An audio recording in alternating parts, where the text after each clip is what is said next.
Warner Brothers Movie World on the Gold Coast is home to many different attractions such as roller coasters, dark rides and many more. Today we're going to be counting down the top 10 rides, taking into account theming, presentation, ride experience and thrill factor. Before we get into the list, make sure you go down there, hit the subscribe button and like button as it greatly helps beat the YouTube algorithm. Number 10. Marvin the Martian Cosmic Boom. This flat ride was manufactured by SPF Visa. It is the latest addition to Warner Brothers Movie World, opening this year in 2023. The ride is located in the Kids WB Fun Zone. When you enter the area, take a left and head to the back. This is where you'll find Cosmic Boom. This is a small drop and twist tower with a height of 10 meters. I got a chance to ride this earlier in the year and it's definitely a great addition to the kids area. It's well presented and is perfect for kids wanting to try out taller rides. Number 9. Doomsday Destroyer. Opening in 2016, this is a suspended twin hammer flat ride manufactured by Intamin. This ride is located in the DC Supervillains Unleashed precinct. At the top of Main Street, take a left, head past Scooby-Doo,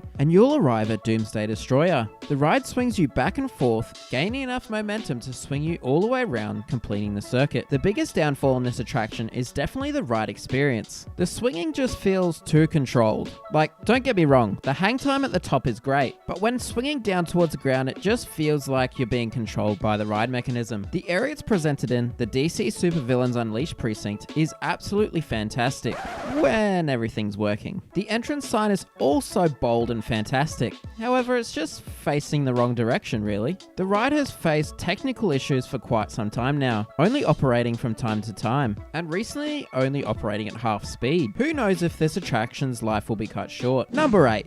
Roadrunner Roller Coaster. This was manufactured by Vekoma. It's one of their junior coaster models, opening in the year 2000. Again, this attraction is located in the Kids WB Fun Zone. When entering the area, head straight and take a slight right, and you'll see the big yellowy orange track in front of you. Vekoma has built many of these coaster models around the world, and you can see why, as this coaster model is perfect for families. The ride features some small drops and helixes. It's quite a short layout, but it's definitely really enjoyable. The ride has really great theming, featuring rockwork all around the coaster and set pieces. In 2021, Vekoma built new trains for this roller coaster, and after experiencing the new trains, I can say it was a great addition to this roller coaster. The old train used to have one single lap bar. However, the new train features singular lap bars for each rider. This means if an adult and a child are riding together, it's definitely more comfortable for both riders. Roadrunner is definitely a great first roller coaster for a child. Number 7. Justice League 3D, The Ride. This shooting dark ride was manufactured by Sally Corporation and opened in 2012. It's located near the front of the park.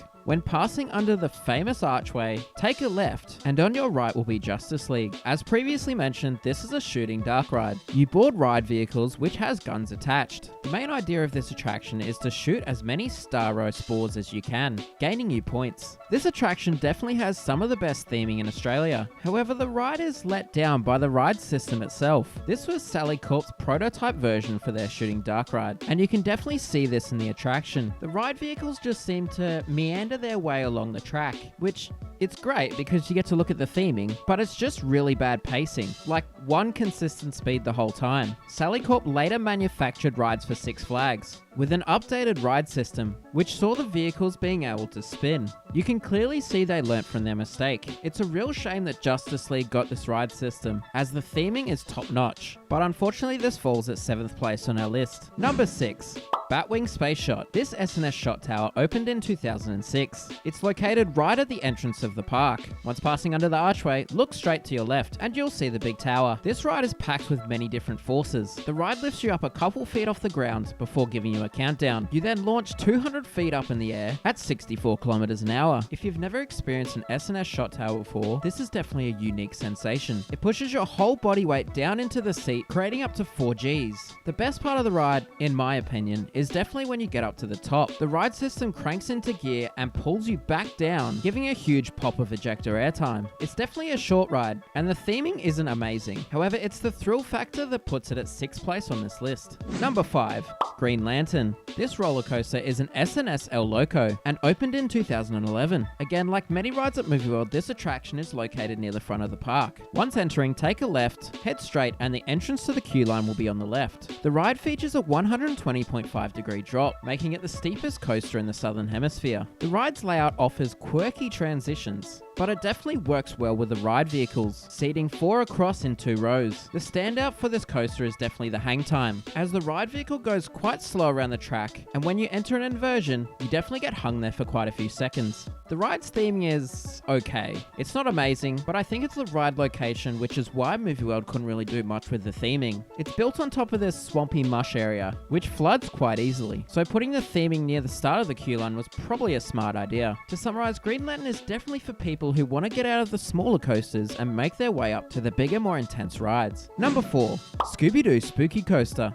This attraction opened in 2002. It's a Wild Mouse model manufactured by Mack Rides. It's located more towards the back of the park. Once reaching the top of Main Street, take a left and you'll be presented with the well-themed castle. This is probably one of the most iconic roller coasters in Australia, definitely in the earlier years. It's not your typical Wild Mouse, as Scooby-Doo features multiple dark ride scenes before the main Wild Mouse section, and also features, spoilers ahead, a lift section with a backwards drop. The ride is themed around the 2002 Scooby-Doo film, and it does this incredibly well. But before I go any further, I need to address the elephant in the room. The roller coaster is currently closed until 2025, with the whole attraction getting a huge update. This isn't the first time it's been under refurbishment, as the ride closed in 2018, reopening later in the year as Scooby-Doo Next Generation, which was, well, subpar at best. Let's just hope that the updates that are being done to the coaster now improve the experience dramatically, which might even see this attraction creep into the top 3.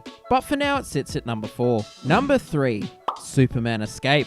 This intimate hydraulic launch roller coaster opened in 2005. It's located right at the entrance of the park. It's definitely Warner Brothers Movie World's most iconic view. As you enter under the archway, head past the fountain, under the launch track, take a right, and you'll reach the front of the queue. Superman Escape incorporates incredible storytelling with an intense roller coaster. You are situated on a train going through the subway station when things start going completely wrong. An earthquake hits, creating tremors in the subway. This is where the ride storytelling fits perfectly with the ride's theme. Superman grabs a hold of the back of the car and pushes you to safety. This roller coaster uses a hydraulic launch, which packs in 4.2 positive Gs, and is definitely the standout element on this coaster. Unfortunately, the main letdown for Superman Escape is the ride length. It's definitely a short layout. After going over the top hat, you go through a couple bank turns, 2 airtime hills, and then the ride's finished. It would really benefit if it was a bit longer, but all up with the ride's theme and that intensity of the hydraulic launch, it's an absolutely amazing ride. Number 2,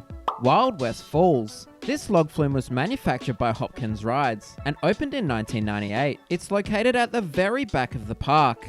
Pass by Scooby-Doo, Doomsday Destroyer, and you'll enter the Wild West area of the park. You'll be greeted with the best attraction facade on any ride in Australia. As well as such an incredible facade, the Wild West theming on this attraction is incredible. You really feel like you're in the Wild West. Amazing set pieces, as well as well-timed sound effects, makes you fully immersed in this attraction. Wild West Falls features 2 drops, with the main drop being 20 meters tall. While it may not be the most thrilling ride at Movie World, it's got to be the best experience. And if you enjoy theming more than thrill, this could definitely be your number 1. But for this list, it's falling into the number 2 spot. Number 1, DC Rivals Hypercoaster. This roller coaster was manufactured by Mack Rides and opened in 2017. It's located towards the front of the park. Pass under the archways, take a left, head straight down the path all the way to the end, and this is where you'll enter the queue. The ride's theming is okay. It's not amazing, but it's definitely not the draw card to this attraction. DC Rivals Hypercoaster definitely put Australia on the map and brought visitors from all around the world to ride this incredible hypercoaster. The ride starts with a 60-meter drop, twisting you to the right and entering the Camelback Hill. This element gives you a few seconds of floater airtime, but before you know it, you're diving down into the non-inverting loop. And this element is incredible. Probably the standout for this coaster. You literally get thrown out of your seat. I'd almost call it twisting ejector airtime, if that's a thing. Probably the main letdown for this ride, I would have to say, would be the helix. The roller coaster has great pacing, but when it hits this element, it kind of just feels like it meanders around it. Once exiting the helix, you go into a great finale for this ride. 3 small ejector airtime hills hills, which literally throw you out of your seat. It's a perfect ending to an amazing hypercoaster. When DC Rivals opened in 2017, it put Movie World and Australia on the map for enthusiasts around the world. This is one attraction you do not want to miss if you visit Warner Brothers Movie World. Comment down below and let me know what your favorite attractions are. Make sure to leave a like, subscribe, as we bring you theme park content every single week. Thanks for watching, and I'll see you in the next one.